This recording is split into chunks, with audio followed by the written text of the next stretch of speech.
बिस्मिल्लाहिर्रहमानिर्रहीम। دا ډیر واده کړي ملګري خپل خزو ته وي دویم واده به کومه، د دویم واده اراده مې ده، نو ځان ولې پریشانه کوي؟ په دنیا کې هغه کس ما ته وښایه چې دوه ودونه کړي او خوشحاله سو اکثر دا خبره کومه چې چا باندې بلډ پریشر هي، بلډ پریشر پی وي یا شوګر پی وي، نو دا به جنت ته ځي. همیشه غریب بیماری پریشانی ځکه چې یو ته به راشي ټول ګناهونه معاف کېږي. نو چا باندې چې شوګر وي یا بلډ پریشر وي، مستقل دوایي خوري، طبیعت خراب وي، دا به نیغ جنت ته ځي انشاءالله. الله دې موږ ټول بوځي. نو زه وایم بطور لطیفه چا چې دوه ښځې دا به نیغ جنت ته ځي. تل به خوار و زار وي د دوو ښځو خاوند. الله رب العزت ولې ووې ابراهیم علیه السلام ته چې هاجره پرېږده مکه کې بے آب و گیا میدان کې گرم غټ اختر کې تاسو تقریر د عالم نه اورئ سارا قتلوله علیه السلام چاړه ورپسې راغشتې وه، بنې وه که نه؟ وي چې بنه د کوچو شي نو ساسي، نو ځان له غم ولې ګوری؟ دویم واده نه فرض دی نه واجب دی نه سنت مؤکده دی، اباحت دی مستحب دی، مستحب دی.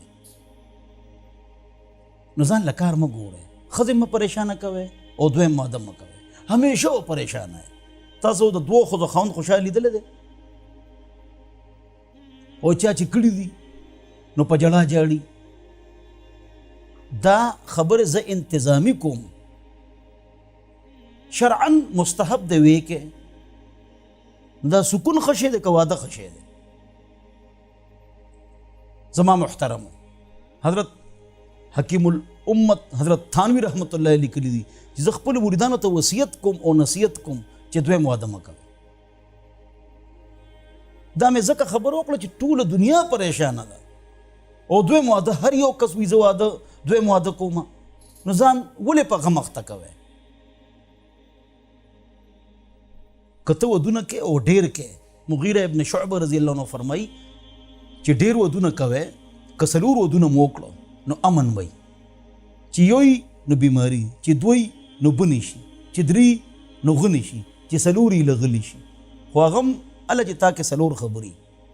نمبر ایک لومبۍ خبره دا ده چې تا کې تقوا وي. دا ښځې خبرې ډېرې کوي، تنګول ډېر کوي، نو سړی پریشانه شي. نو یو ښځه پکې پرېږدي، نه مه پرېږدئ. وعاشرون بالمعروف، خو سره گزاره کوئ، الله فرمایي. نو تقوا خو شته نه د الله نه یاره شته نه، نو پرېږدي او اکثر لومبۍ پرېږدي.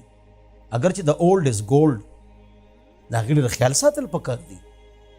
تا سره اوس مال راغی او مشهور شي او فیمس شوی، نو دویم او درېیمه راله چې تا له لومبۍ راتله نو ته عام یو کس وې، خالد زید عمر بکر وې، نو د هغې قدر مه پرېږدئ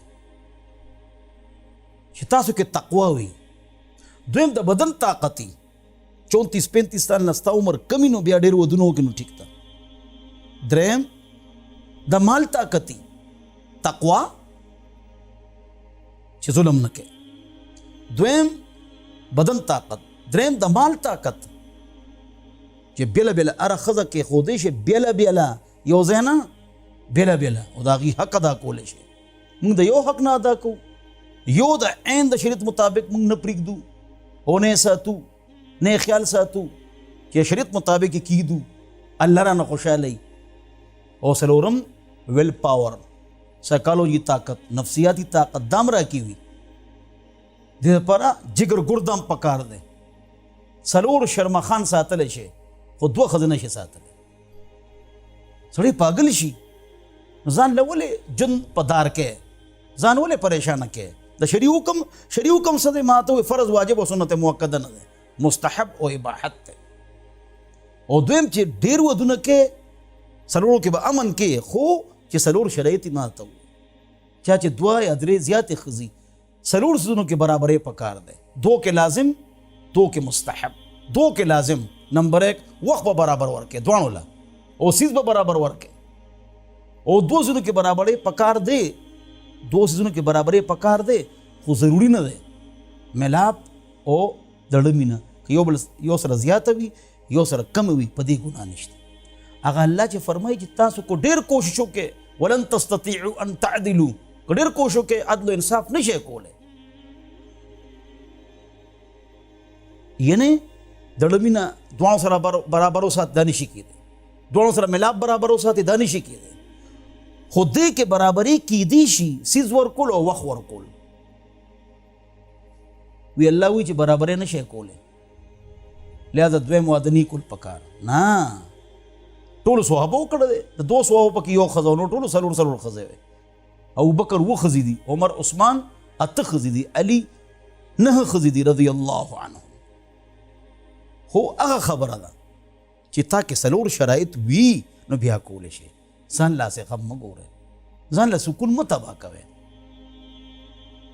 ټول سیسټم د سړي خراب شي او ټول نه غټ موږ کې چې کمزوري ده موږ کې کمه، هغه ویل پاور زنګ کمزور دی، جګر کورده زنګ کمزور ده. څه مطلب؟